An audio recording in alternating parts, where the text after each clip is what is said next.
currently Christmas Eve, and the SPC has two slight risks issued for the next few days. One is actually for today on Christmas Eve down here in Texas. Looked at this in the past video a little bit, but we're going to go a little bit more in depth today.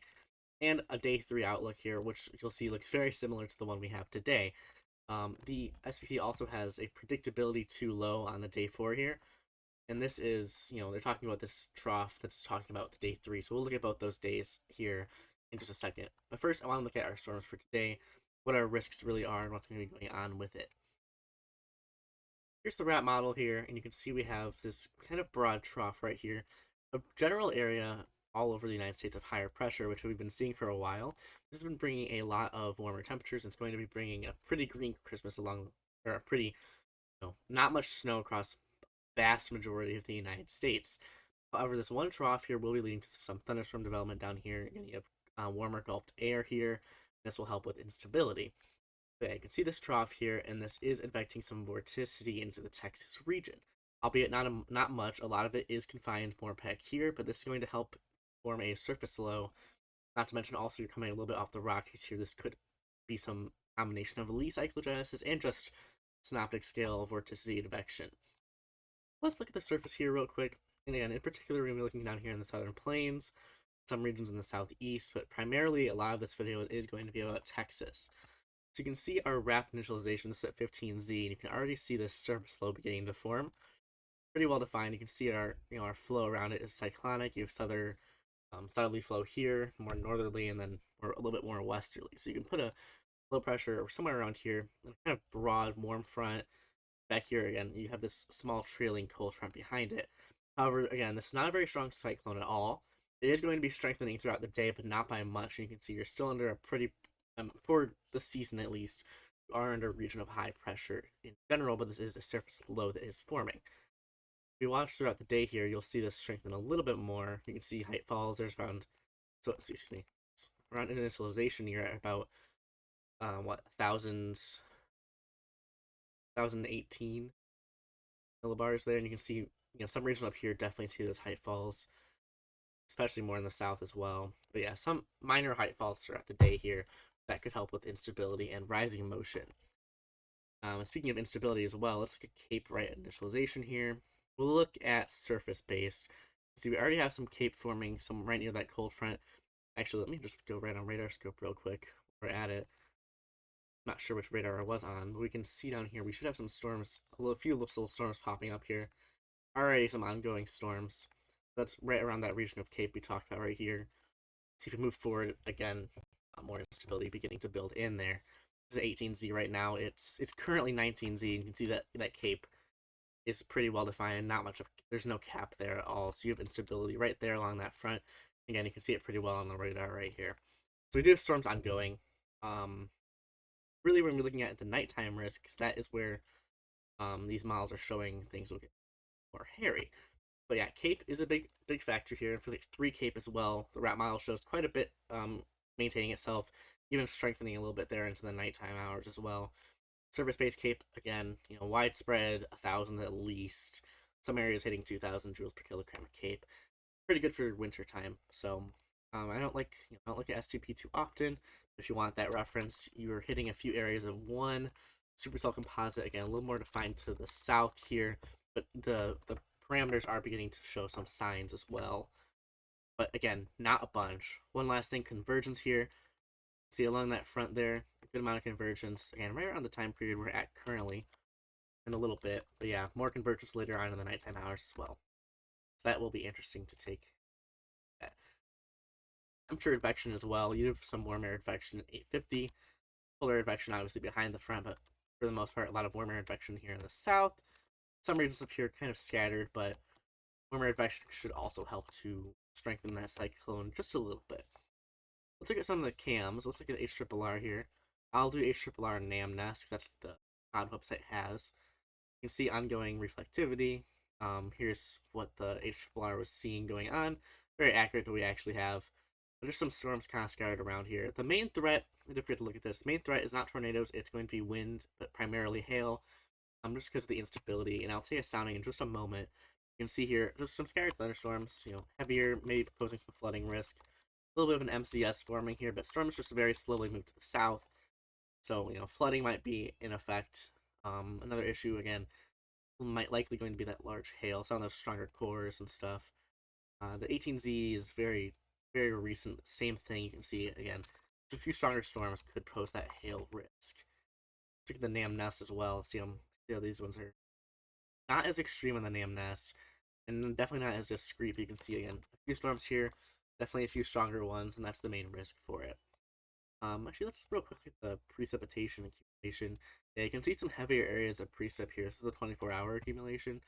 Some heavier areas of precip here in Texas, so could get some flash flooding. That's another partial risk. Let me actually look at the WPC for excessive rainfall.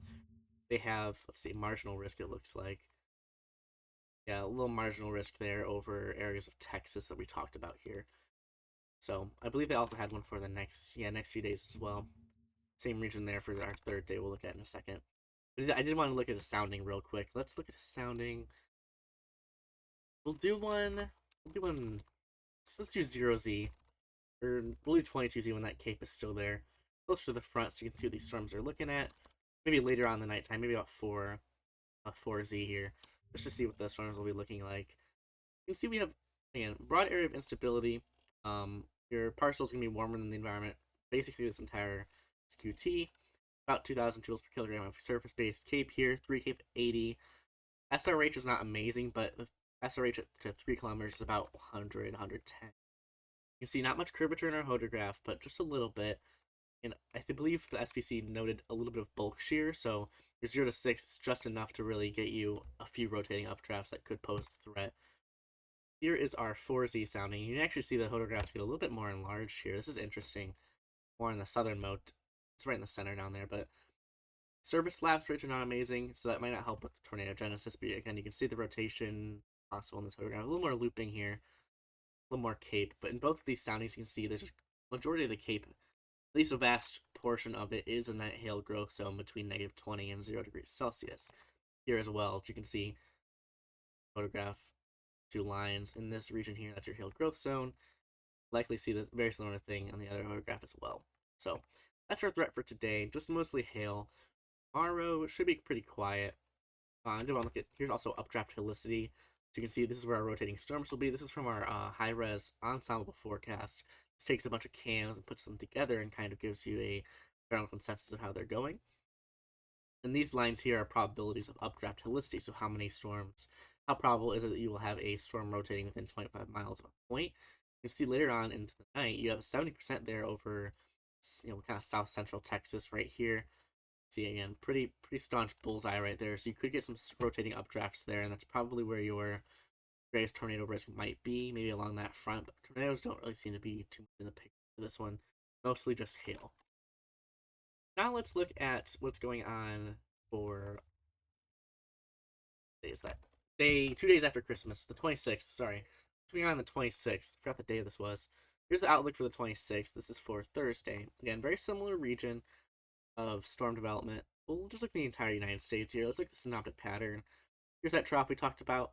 We'll let it go forward a little bit, and you can see a stronger trough forming out there from the Rockies. Here's the morning of that day at 12Z here. Again, pretty well-defined trough here. So you can see the flow, a little bit of jet streak right in the base of it. Vorticity definitely being infected over Texas. Let's see temperature infection. Yep, lots of warm air infection in this whole area here. So lots of warm air infection here. So you're gonna see a lot of warming here. Many regions in Texas, Louisiana, Oklahoma. See warm air infection coming your way, and that should help with instability. See if there's any short waves at 700 millibars. No short waves we're seeing. Lastly, look at the surface here. Let's see how the GFS shows this cyclogenesis going. You can see, yeah, you start out somewhere. Let's see, what's this at? About 1010 millibars. Throughout the day, you get a bullseye here of 1009, 1008 here as well.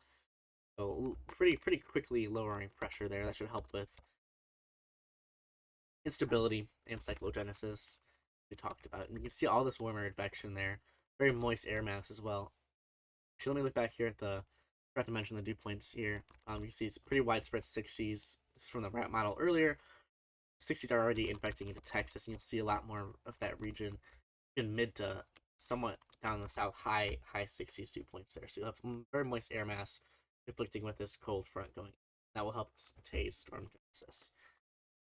But again, same story here for the 26th. Let's go forward to that time.